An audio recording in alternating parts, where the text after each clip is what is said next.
الحمد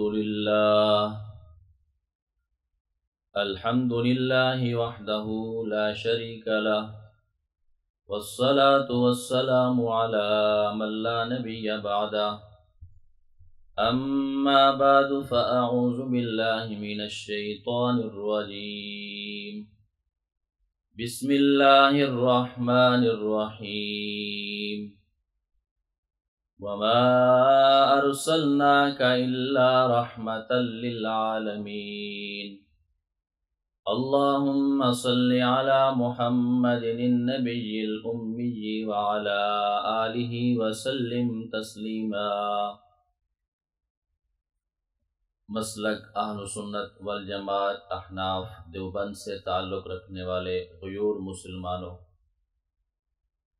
اللہ رب العزت نے نبی اکرم صلی اللہ علیہ وسلم کو عالمین کے لیے رحمت بنا کر بھیجا ہے۔ عالمین یہ جمع ہے عالم کی۔ حضرات مفسرین فرماتے ہیں عالم چار ہیں۔ نمبر 1 عالم ارواح، نمبر 2 عالم دنیا، نمبر 3 عالم برزخ اور قبر، نمبر 4 عالم آخرت۔ عالم ارواح یہ انتظار کی جگہ ہے، عالم دنیا یہ کام کی جگہ ہے، عالم برزخ اور قبر یہ آرام کی جگہ ہے، عالم آخرت یہ انعام کی جگہ ہے۔ نبی پاک صلی اللہ علیہ وسلم کو اللہ رب العزت نے ان چاروں عالموں کے لیے رحمت بنا کر بھیجا ہے۔ عالم ارواح میں میرے نبی کی رحمت کیسے ہے؟ جب اللہ رب العزت نے عالم ارواح میں تمام روحوں کو جمع فرمایا، اللہ رب العزت نے پوچھا الست بربکم، کیا میں تمہارا پروردگار نہیں ہوں؟ باقی روحیں خاموش تھی۔ اس وقت سب سے پہلے جس روح نے جواب دیا اسے روح محمد کہتے ہیں۔ اگر روح محمد صلی اللہ علیہ وسلم اس وقت نہ بولتی تو شاید باقی روحیں بھی جواب نہ دے سکتی۔ یہ میرے اور آپ کے نبی کی رحمت ہے۔ نمبر 2 عالم دنیا میں بھی میرے اور نبی آپ کے نبی رحمت ہیں۔ اللہ رب العزت قرآن کریم کے اندر ارشاد فرماتے ہیں وما ارسلناک الا رحمۃ للعالمین۔ صحیح مسلم حضرت انس بن مالک رضی اللہ تعالی عنہ کی حدیث پاک ہے۔ حضرت انس بن مالک رضی اللہ تعالی عنہ فرماتے ہیں ابو جہل اور دیگر مشرکین مکہ نے بیت اللہ کے پاس آ کر غلاف کعبہ پکڑ کر اللہ رب العزت سے دعا کرتے ہیں اللہم ان کان ھذا ھو الحق من عندک فامطر علینا حجارۃ من السماء او ائتنا بعذاب علیم۔ اللہ سے دعا مانگتے ہیں اللہ اگر یہ رسول صلی اللہ علیہ وسلم یہ قرآن آپ کی طرف سے برحق ہے تو پھر ہمارے اوپر آسمان سے عذاب کو نازل فرما دے، پھر ہمارے اوپر آسمان سے پتھروں کو برسا دے۔ حضرات مفسرین فرماتے ہیں مشرکین مکہ یہ بدبخت تھے، یہ منہ مانگا اللہ سے عذاب مانگ رہے تھے۔ یہ منہ مانگا عذاب مانگنے کی وجہ سے عذاب کے مستحق ہو چکے تھے، لیکن اللہ نے ان کے اوپر آسمان سے عذاب کو نازل نہیں فرمایا، ان پر پتھروں کی بارش نہیں ہوئی۔ وجہ کیا ہے؟ اللہ رب العزت فرماتے ہیں وما کان اللہ لیعذبہم وانت فیہم۔ میرے محبوب یہ منہ مانگا عذاب مانگ رہے تھے، یہ عذاب کے مستحق ہو چکے تھے، لیکن میں اللہ نے ان کے اوپر آسمان سے عذاب کو نازل نہیں فرمایا۔ وجہ کیا ہے؟ وانت فیہم، میرے پیغمبر آپ ان کے اندر موجود ہیں۔ میرے دوستو پیغمبر صلی اللہ علیہ وسلم مکہ کے اندر موجود ہیں۔ پھر سن 11 نبوی میں آپ صلی اللہ علیہ وسلم فرش سے عرش پر گئے ہیں، اللہ رب العزت کا جا کر دیدار بھی کیا ہے، آپ کو معراج بھی کروائی گئی ہے، لیکن اب تو آپ مکہ سے بھی باہر چلے گئے ہیں، اب آپ مشرکین کے اوپر عذاب آ جانا چاہیے تھا، لیکن اللہ فرماتے ہیں وَأَنْتَ فِيهِمْ، میرے محبوب آپ ان کے اندر اب بھی موجود ہیں، اس وجہ سے ان کے اوپر عذاب نہیں آ رہا۔ اللہ رب العزت کے پیغمبر صلی اللہ علیہ وسلم یوں ساتوں آسمانوں کی سیر کرتے ہیں۔ پہلے آسمان پر حضرت آدم علیہ السلام سے ملاقات ہوتی ہے، دوسرے آسمان پر حضرت عیسیٰ اور یحییٰ علیہ السلام سے ملاقات ہوئی ہے، تیسرے آسمان پر حضرت یوسف سے ملاقات ہوئی ہے، چوتھے آسمان پر حضرت ادریس سے ملاقات ہوئی ہے، پانچویں آسمان پر حضرت ہارون سے ملاقات ہوئی، چھٹے آسمان پر حضرت موسیٰ علیہ السلام سے ملاقات ہوئی ہے، ساتویں آسمان پر حضرت ابراہیم سے ملاقات ہوئی ہے۔ پھر اس کے بعد اللہ کے نبی آگے چلے ہیں، سدرۃ المنتہا کا ایک مقام آتا ہے، یہ وہ مقام ہے جسے جنکشن کہا جاتا ہے۔ اللہ کی طرف سے جو احکامات آتے ہیں یہاں پر رک جاتے ہیں، پھر یہاں سے نیچے زمین پر آتے ہیں۔ امت جو اعمال کرتی ہے یہ اعمال یہاں سے اوپر جاتے ہیں، سدرۃ المنتہا پر جا کر رک جاتے ہیں، یہاں سے پھر اوپر جاتے ہیں۔ اللہ کے نبی یہاں سے بھی اوپر گئے ہیں، اللہ رب العزت کے پاس گئے ہیں۔ آپ صلی اللہ علیہ وسلم مکان سے لا مکان تک گئے ہیں، اللہ رب العزت کے پاس جب گئے ہیں اللہ نے پوچھا میرے محبوب میرے لیے کیا لائے ہو؟ آپ صلی اللہ علیہ وسلم نے 3 عبادات پیش کی ہیں، اللہ نے ان 3 عبادات کے بدلے میں 3 انعام دیے ہیں۔ پہلی عبادت اللہ کے نبی فرماتے ہیں التحیات للہ، میری زبانی عبادتیں اللہ آپ کے لیے ہیں، والصلوات، میری بدنی عبادتیں بھی آپ کے لیے ہیں، والطیبات، میری مالی عبادتیں بھی آپ کے لیے ہیں۔ اللہ رب العزت نے 3 انعام دیے ہیں۔ پہلا فرمایا السلام علیک ایھا النبی، اے میرے پیغمبر اگر آپ کی زبانی عبادتیں میرے لیے ہیں تو پھر میرا زبانی سلام آپ کے لیے ہے۔ اللہ نے دوسرا جو انعام دیا فرمایا میرے محبوب اگر آپ کی بدنی عبادت میرے لیے ہے ورحمت اللہ، پھر میری رحمت تیرے لیے ہے۔ تیسری عبادت اللہ کے نبی نے فرمائی ہے کہ میری مالی عبادت آپ کے لیے ہے، اللہ نے جواب دیا وبرکاتہ، پھر میری برکتیں آپ کے لیے ہیں۔ یوں اللہ رب العزت نے 3 عبادات کے بدلے میں 3 انعام پیش کیے ہیں۔ چلیں بات چل پڑی، میں یہ ایک بات اور بھی کرتا چلا جاؤں۔ اللہ کے رسول صلی اللہ علیہ وسلم نے یہاں پر التحیات کا حوالہ دیا ہے، یہ وہ التحیات ہے جس میں وہ 2 مرتبہ آ رہی ہے۔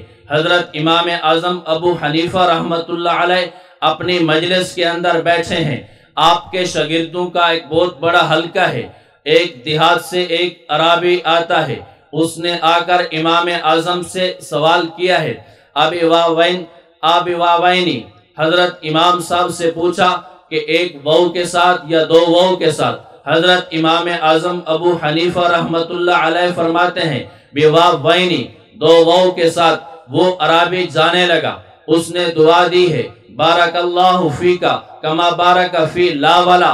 حضرت امام اعظم ابو حنیفہ رحمۃ اللہ علیہ نے آمین فرمایا ہے۔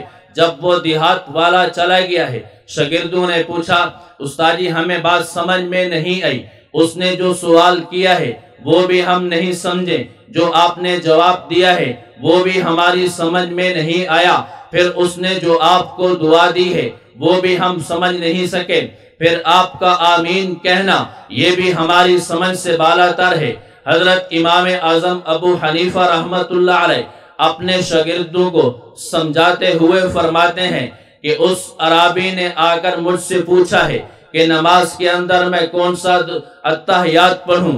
حدیث پاک میں ایک التحیات حضرت عبداللہ بن مسعود والا ہے، اس کے اندر وہ 2 مرتبہ آ رہی ہے۔ ایک التحیات حضرت عبداللہ بن عباس والا ہے، اس میں وہ 1 مرتبہ آ رہی ہے۔ مجھ سے اس نے آ کر پوچھا ہے کہ میں نماز کے اندر کون سا التحیات پڑھوں، میں نے اسے جواب دیا 2 واو والا پڑھیں جو حضرت عبداللہ بن مسعود رضی اللہ تعالی عنہ والا ہے۔ جب میں نے اسے جواب دیا ہے اس نے مجھے دعا دی ہے بارک اللہ فیکا کما بارک فی لا ولا، اللہ آپ میں برکتیں دے جیسے اللہ نے لا اور لا میں برکت ڈالی ہے۔ اصل میں اللہ رب العزت نے قرآن کریم کے اندر اپنے نور کی مثال بیان فرمائی ہے، اس کے اندر ایک درخت جو مبارک درخت ہے جسے زیتون کا درخت کہتے ہیں، اس کا ذکر فرمایا ہے۔ اللہ نے فرمایا یہ ایسا درخت ہے لا شرقیہ ولا غربیہ، اس جیسا درخت مشرق میں بھی نہیں ہے، اس جیسا درخت مغرب میں بھی نہیں ہے۔ اس عرابی نے مجھے اسی کی دعا دی ہے، اس میں لا دو مرتبہ آ رہا ہے۔ اس عرابی نے مجھے دعا دیتے ہوئے کہا کہ اللہ آپ کے علم میں برکتیں ڈالے، آپ جیسا امام مشرق میں بھی نہ ہو، آپ جیسا امام مغرب میں بھی نہ ہو۔ یہ میرے اور آپ کے امام ہیں، میرے اور آپ کے امام وہ عظیم شخصیت ہیں جن کے آنے کا ذکر بھی اللہ کے نبی حدیث پاک میں بتا کر گئے ہیں، جن کے دنیا سے جانے کی بشارت بھی اللہ کے رسول صلی اللہ علیہ وسلم خود بتا کر جائے ہیں۔ میرے دوستو، 3 قسم کے الفاظ ہیں۔ نمبر 1 ایک لفظ علم ہے، ایک لفظ دین ہے، ایک لفظ ایمان ہے۔ یہ 3 قسم کی حدیثیں ہیں۔ لو کان الایمان عند الثریا لنالہ رجال او رجل من ہؤلاء، اللہ کے نبی صلی اللہ علیہ وسلم حضرت سلیمان فارسی کے کندھے پر ہاتھ رکھ کر فرماتے ہیں اگر ایمان، علم یا دین ثریا ستارے تک بھی چلا جائے، آپ کی نسل میں سے ایک شخص آئے گا جو وہاں سے بھی جا کر اس ایمان کو حاصل کر کے لائے گا۔ حضرات مفسرین فرماتے ہیں اس حدیث کا مصداق حضرت امام اعظم ابو حنیفہ رحمت اللہ علیہ ہیں۔ میرے دوستو، آپ کے اور میرے امام وہ ہیں جن کی دنیا سے جانے کی بشارت بھی آپ صلی اللہ علیہ وسلم حدیث پاک کے اندر جا کر گئے ہیں۔ آپ صلی اللہ علیہ وسلم فرماتے ہیں ترفع زینت الدنیا سنت 50 و 100، 150 ہجری جب آئے گا دنیا کی زینت کو اٹھا لیا جائے گا۔ حضرات محدثین اس حدیث کا مصداق ڈھونڈتے رہے۔ جب سن 150 ہجری آیا ہے، حضرت امام اعظم ابو حنیفہ رحمت اللہ علیہ کا انتقال ہوا ہے۔ محدثین فرماتے ہیں اس حدیث کا مصداق حضرت امام اعظم ابو حنیفہ رحمت اللہ علیہ ہیں۔ میرے دوستو، بخاری کے شارح علامہ قرطبی رحمت اللہ علیہ فرماتے ہیں اس حدیث کا مصداق امام اعظم ابو حنیفہ رحمت اللہ علیہ ہیں۔ میرے اور آپ کے وہ امام عظیم امام ہیں۔ کتاب کا نام الخیرات الحسان ہے۔ علامہ ابن حجر مکی رحمت اللہ علیہ اپنی اس کتاب کے اندر امام صاحب کے مناقب کو بیان کرتے ہیں۔ حضرت علامہ ابن حجر مکی رحمت اللہ علیہ نے ایک واقعہ نقل کیا ہے۔ امام صاحب بیت اللہ کے پاس گئے ہیں، اپنی زندگی کا آخری حج ادا کرنے کے لیے خانہ کعبہ کے خادم کو آدھا مال دے دیا، اس سے کہا کہ مجھے بیت اللہ کے اندر جانے دیجئے۔ اس نے اجازت دے دی۔ امام صاحب نے وہاں جا کر 2 رکعت نفل کی نیت باندھی ہے، ایک پاؤں کو زمین سے اٹھا لیا ہے، 15 پارے ایک پاؤں پر تلاوت کیے ہیں۔ ایک رکعت مکمل کرنے کے بعد دوسری رکعت شروع کی ہے۔ اب دوسرا پاؤں زمین سے اٹھا لیا ہے، پہلے والا پاؤں زمین پر رکھ لیا ہے، دوسرے 15 پارے بھی تلاوت کیے ہیں۔ یوں 2 رکعت کے اندر پورا قرآن تلاوت کیا ہے۔ اس کے بعد حضرت امام اعظم ابو حنیفہ رحمت اللہ علیہ دعا کے لیے ہاتھ اٹھاتے ہیں۔ امام صاحب نے فرمایا اے اللہ، آپ کی جتنی معرفت ممکن تھی وہ میں نے حاصل کر لی ہے، جتنی مجھ سے ممکن تھی وہ میں نے حاصل کر لی ہے، لیکن میں آپ کی عبادت کا حق ادا نہیں کر سکا، اللہ مجھے معاف فرما دیجئے۔ علامہ ابن حجر مکی رحمت اللہ علیہ فرماتے ہیں بیت اللہ کے کونے سے آواز آئی ہے، اللہ نے فرمایا آپ نے بہترین معرفت بھی میری حاصل کی ہے اور عبادت نہیں بلکہ آپ نے عبادت کا حق بھی ادا کر لیا ہے، اور سن لیجئے میں نے آپ کو بھی معاف کر دیا ہے، اور قیامت تک آنے والی وہ انسانیت جو آپ کی اتباع اور تقلید کرے گی میں نے اسے بھی معاف کر دیا ہے۔ یہ میرے اور آپ کے امام اعظم ابو حنیفہ رحمت اللہ علیہ ہیں۔ میرے دوستو، امام صاحب نے ایک مجلس بنائی ہے، اپنے 1000 کا مجمع جو آپ کے بڑے بڑے محدثین اور فقہا شاگرد تھے ان میں سے 40 افراد کی شورا بنائی ہے، ایک مجلس بنائی ہے۔ اس کے بعد آپ نے فقہ حنفی کو مرتب کیا ہے۔ آج پوری دنیا کے اندر 70% ایسے لوگ ہیں جو حضرت امام اعظم ابو حنیفہ رحمۃ اللہ علیہ کی تقلید کرتے ہیں۔ میرے دوستو، میں وقت کو سامنے رکھتے ہوئے بات کروں گا۔ میرے اور آپ کے قائد عظیم لیڈر شیخ طریقت متکلم اسلام مولانا محمد الیاس گمن حافظہ اللہ نے اس مرکز کی بنیاد رکھی ہے۔ یہ مرکز صرف سرگودا والوں کا نہیں، یہ مرکز ملک پاکستان کا نہیں، یہ مرکز بین الاقوامی ہے۔ آج پوری دنیا کے اندر اس مرکز کا کام جا رہا ہے، آج پوری دنیا کے اندر اس مرکز کا فیض جا رہا ہے۔ میرے اور آپ کے شیخ طریقت متکلم اسلام نے اس مرکز کے اندر بہت سارے کام کیے ہیں۔ میرے دوستو، ہمارے اور آپ کے شیخ نے مجلس افتاء بھی بنائی ہے، مجلس علمی بھی بنائی ہے، مجلس شورا بھی بنائی ہے۔ یوں آپ نے ایک پوری کھیپ اور پوری ٹیم تیار کر دی ہے۔ آپ کے اور میرے شیخ ہمارے امام اعظم ابو حنیفہ رحمۃ اللہ علیہ کے نقش قدم پر چل رہے ہیں۔ جس طرح اس بدو عرابی نے امام صاحب کو آ کر دعا دی تھی، بارک اللہ فیکا کما بارک فی لا ولا، آج میں اپنے شیخ کو بھی یہی دعا دینا چاہتا ہوں۔ اس کی وجہ کیا ہے؟ میرے اور آپ کے شیخ کا فیض الحمدللہ پوری دنیا کے اندر جا رہا ہے۔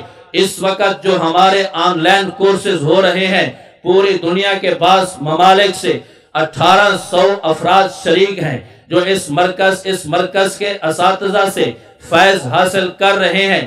یہ میرے اور آپ کے شیخ کی ایک بہت بڑی کرامت ہے۔ ایک چھوٹے سے پنڈ سے آپ نے کام شروع کیا ہے، اللہ نے آپ کو اتنا چمکایا ہے۔